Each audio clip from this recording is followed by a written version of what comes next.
Snimam te kamerom. Evo moram ti prebacim poslije. Polako da ti ne uzmu dozvolu. Okreni.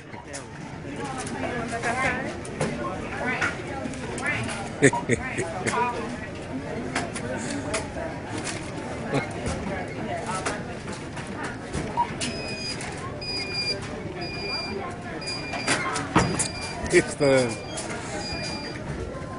Imaš samo za mjesto za imali sad ove. Mu ime. Luda kuća. Nema da nema, bravo. Evo doma, da. Ajde sjedite. U stvari.